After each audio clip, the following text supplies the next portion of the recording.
Okay, wow. You've really outdone yourself this time. This stack of sources on the Yorkshire Ripper case is incredible.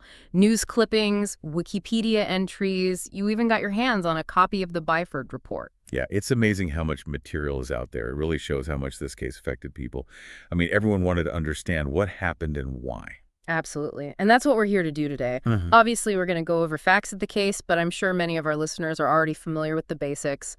What we really want to unpack is why this case in particular became such a national obsession. Right. It's about more than just the crimes themselves. Exactly. So we'll be diving into the police investigation, the media frenzy surrounding it, and of course, the life and crimes of Peter Sutcliffe himself. It's a story that really offers a glimpse into the anxieties of that time, you know, and the limitations of police work back then.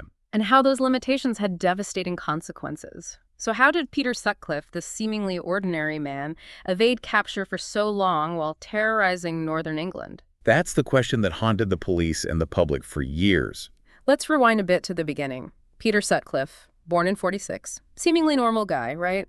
Got married, worked as a lorry driver, lived in a detached house. He just fit in. And that's what's so unsettling about this case. Hmm. You know, this ordinariness contrasted with the horrific nature of his crimes. Chilling.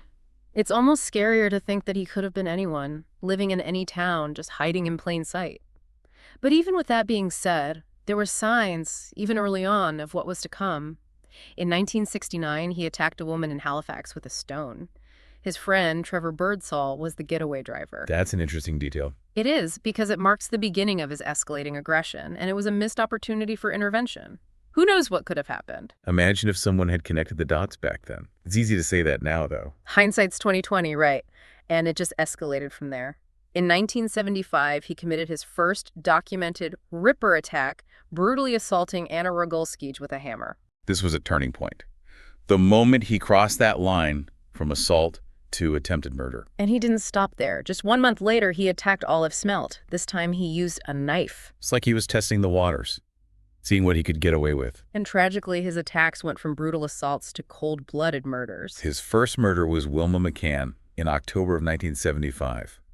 She's a 28-year-old mother of 4 from Leeds. It's just heartbreaking. He attacked Wilma with a hammer and a knife, and she was left with multiple stab wounds. The details are absolutely horrifying, but what's worse is this was just the beginning of his reign of terror that would last for years. Sadly, Wilma's murder was just the first in a long line of tragedies. It's like something just snapped in him. A few months later, January of 76, he killed again.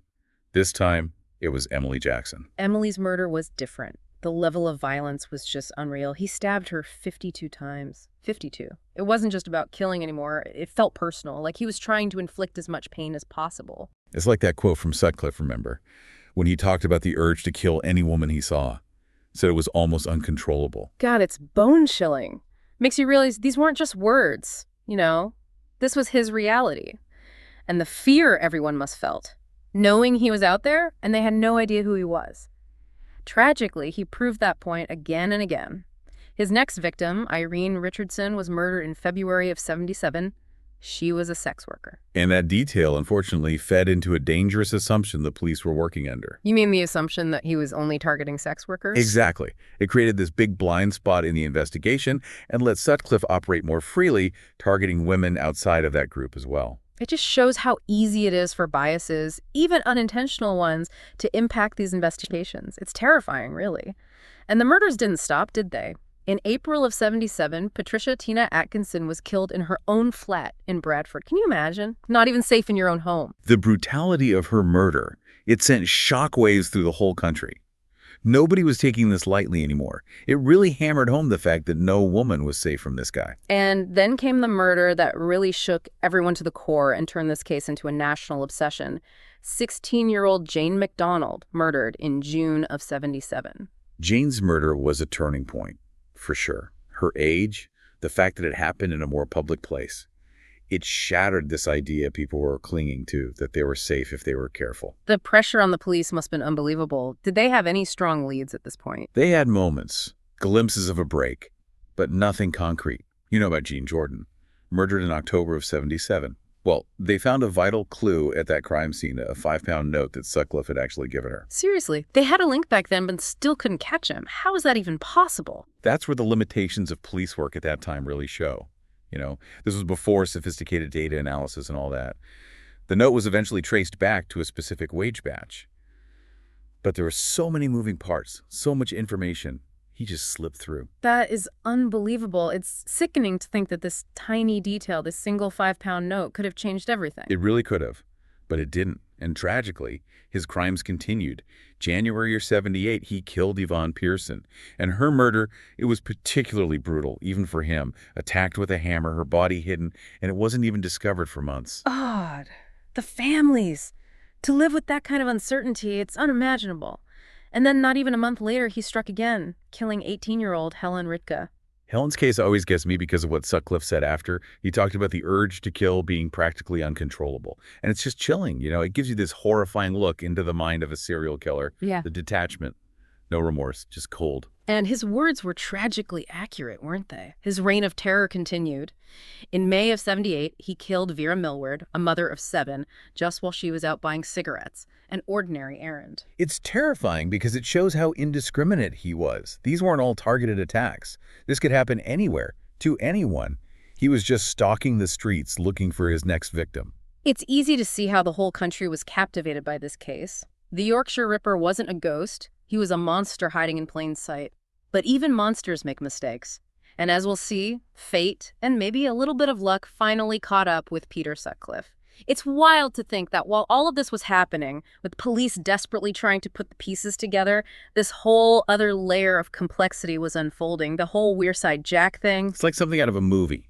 Right in the middle of this massive manhunt, the police start receiving these taunting letters and then an audio tape, all from someone claiming to be the Ripper. And it wasn't just some prank, right? This guy, who we now know as John Humble, really threw a wrench in the works. He had this distinct Sunderland accent, and it completely threw off the investigation. The police were convinced that they were looking for someone from Sunderland.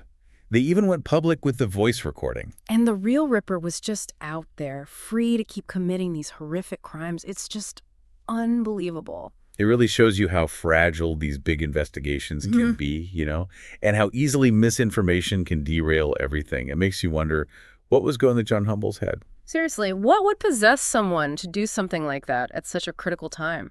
It's a question that I don't think we'll ever truly have an answer to. Whatever his reasons were, the impact was undeniable. It created so much confusion, wasted police resources, and just amplified the fear that everyone was already feeling. And speaking of missed opportunities and wasted efforts, we have to talk about the Byford report. For those who don't know, this report was a major deal. It was a deep analysis of the entire Yorkshire Ripper investigation, led by Lawrence Byford. The Byford report was huge because it really exposed the flaws in how the police operated back then. And it wasn't about placing blame. It was about learning from those mistakes and making sure something like this never happened again. So what were some of the biggest takeaways? What went wrong? One of the biggest things was the lack of communication and coordination between all the different police forces. They were dealing with a ridiculous amount of information, but they just didn't have the systems in place to handle it all effectively. Makes sense. We have so much tech now to help with this kind of stuff, but back then it was all paperwork and clunky systems. Exactly. The report showed how badly they needed better technology, more standardized procedures, and a way to analyze and share information efficiently. It's like they were trying to find a needle in a haystack with their hands tied behind their backs. It's tragic when you think about all the missed opportunities, like that 5-pound note we talked about. If they had the technology we have today, who knows? Maybe things would have ended differently. It's definitely possible. The Byford report also pointed out that Sutcliffe was actually interviewed by the police multiple times. But they never considered him a real suspect. They didn't fit their profile. It's a good reminder that it's important to keep an open mind during these investigations. You can't get tunnel vision. And to always be questioning your own assumptions. Exactly. And don't forget about Trevor Birdsall. Remember, Sutcliffe's friend from that attack back in '69, he actually reported Sutcliffe to the police. Are you serious? And they didn't do anything? It seems crazy now, but it highlights how easily information slipped through the cracks.